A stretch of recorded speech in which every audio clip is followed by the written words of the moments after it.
Okay, Zane Hodges. Problem passages in Paul's writings. Here's a passage that's a problem passage if you don't read it properly. Philippians 2:13, 12 and 13. 2:12 and 13 are more relevant to the issues under discussion. In these verses, Paul writes, "Therefore, my beloved, as you have always obeyed, not as in my presence only, but now much more in my absence, work out your salvation with fear and trembling. For it is God who works in you both to will and to do for his good pleasure."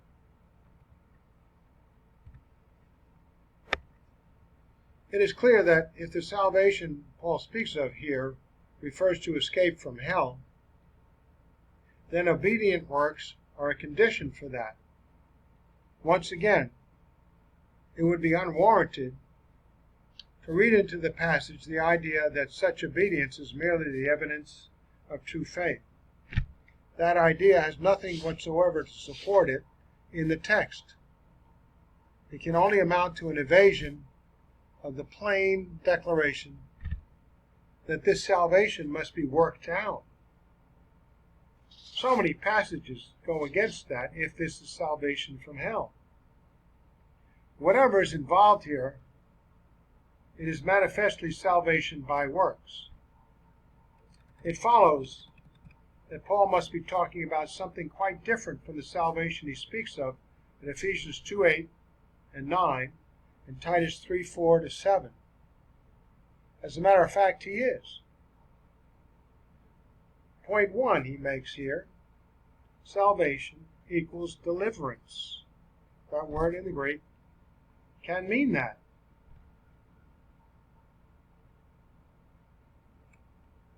In only two other places in the epistle of Philippians does Paul use the term salvation.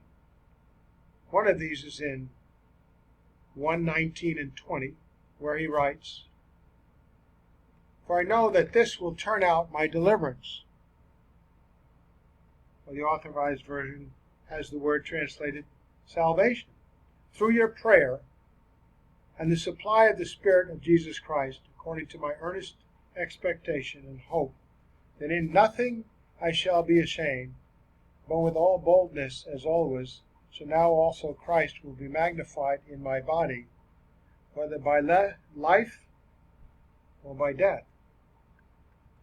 The first century reader was not likely to have any problem understanding this.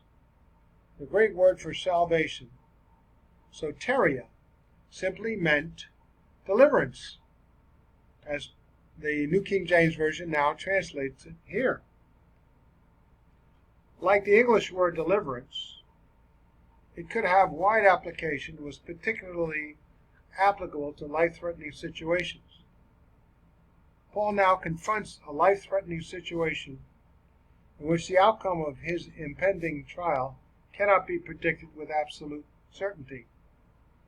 His readers knew this, of course, when Paul writes, "I know that this will turn out for my deliverance." Their first impression would be that he anticipated release from his imprisonment. But the remainder of his words show them that this is not what he has in mind. "For me," says Paul, "real deliverance, or salvation, will consist of magnifying Christ whether I live or die. For this I need your prayers, and with the help of God's Spirit." In a very courageous way, therefore, Paul elevates his natural human concern with deliverance or salvation from trouble to the level of the spiritual concern that he will be delivered or saved from failing to honor God in whatever befalls him. In saying this, of course, he hopes to motivate his readers to a similar objective. The parallel in Philippians 1:27-30. In fact, that is exactly what he tries to do directly a little later in this chapter. In Philippians 1:27-30, he writes, "Only let your conduct be worthy of the gospel of Christ, so that whether I come and see you or am absent, I may hear of your affairs, that you stand fast in one spirit, with one mind, striving together for the faith of the gospel, and not in any way terrified by your adversaries, which is to them a proof of perdition, or ruin, as it could be translated, but to you of salvation or deliverance, and that from God.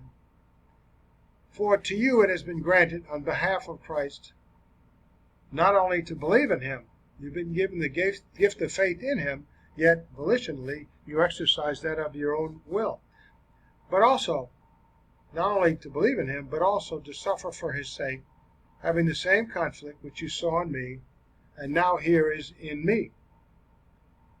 In this exhortation, the apostle applies to the readers the idea he had earlier expressed concerning himself.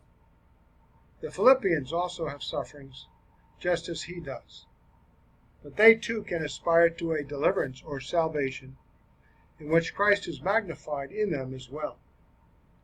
If they will stand unitedly for the gospel and are not terrified by their adversaries, that will be proof that this deliverance or salvation is being realized in their lives. By contrast, their courage and fidelity foretell the ruin of their enemies, whether temporally or eternally. Paul and his readers are aware that there is a deliverance or a salvation from hell, which they have already obtained by faith in Christ. But the deliverance or salvation he offers them here is over and above that which they already have. It is one that issues from sufferings.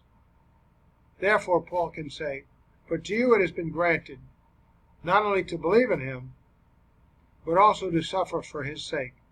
In other words, just as there is a salvation through faith, so there is one through suffering. That too is being granted to the Philippians. But this salvation or deliverance must be worked out. It is the product of obedience even under the most trying of circumstances. When Philippians 2:12 and 13 is properly referred back to the apostles' earlier references to salvation, then its bearing becomes clear. Since this salvation consists essentially in honoring Christ by life or by death, it is necessarily inseparable from a life of obedience. In the words that follow immediately in Philippians 2:14-16, the nature of this life is once more described. The Philippians are encouraged to be children of God without fault in the midst of a crooked and perverse generation, among whom you shine as lights in the world. Clearly, such a result would be a magnificent triumph, a kind of spiritual deliverance or spirit salvation in the midst of a hostile and dangerous earthly situation. Interlude: Biblical salvation. What we have just seen in Philippians is important for the Bible as a whole. The exact meaning of the term salvation must never be taken for granted. Mr. Hodges, or Zane Hodges, italicized these words himself. The word for salvation in the Greek Bible. When the Greek translation of the Old Testament is considered along with the Greek New Testament, it can safely be said that the most common meaning of the word salvation, soteria, in the Greek Bible is the one which refers to God's deliverance of his people from their trials and hardships. This meaning is widespread in Psalms especially. Among the references which can be cited are Psalms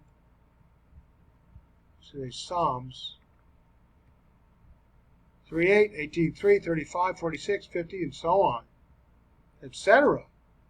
In all these places, and many more besides, the Greek Old Testament uses the word soteria, meaning salvation.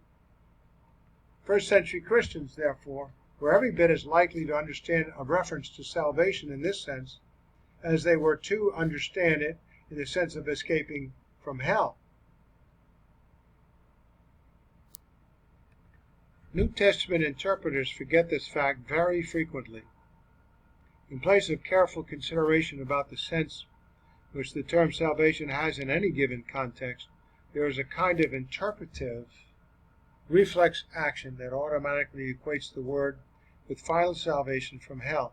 This uncritical treatment of many New Testament passages has led to almost boundless confusion at both the expository and doctrinal levels. Serious interpreters of the New Testament scriptures must carefully avoid this kind of automatic response. They should seek to determine from the context the kind of deliverance in question. It may well be deliverance from death to life or from hell to heaven, but equally it may well be a deliverance from trial, danger, suffering, or temptation. Context, sometimes the larger context of the book itself, as in Romans and Hebrews, must determine the exact meaning. Saving the life in the Bible. Furthermore, in the teaching of Jesus, a distinctive note is sounded, which is not readily found in the Old Testament passages about salvation. Although the Old Covenant saint thought instinctively of the preservation of his physical life, the New Covenant person is taught to go beyond this consideration. Don't like that word, New Covenant person.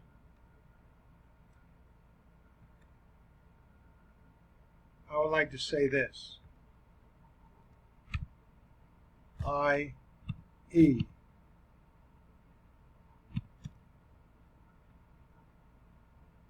a believer in the church age. He's not a New Covenant person. New Covenant person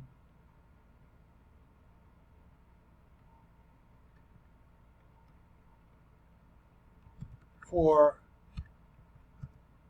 the New Covenant is expressly for the parties to the New Covenant are expressly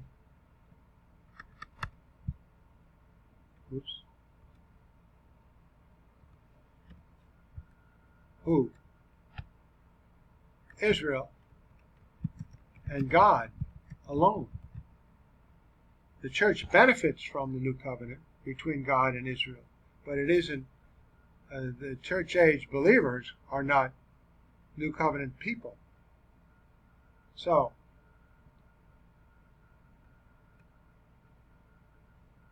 repeat, although the Old Covenant saint thought instinctively of the preservation of his physical life, the New Covenant person, i.e. a believer in the church age, who benefits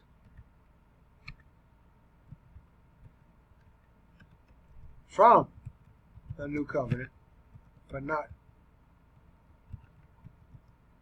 but is not a party to it, which is between God and Israel, is taught to go beyond this consideration. According to Jesus, a man can save his life even when he loses it. The paradox suggests that even death itself cannot destroy the value and worth of a life lived in discipleship to Christ. Such a life survives every calamity and results in eternal rewards and glory.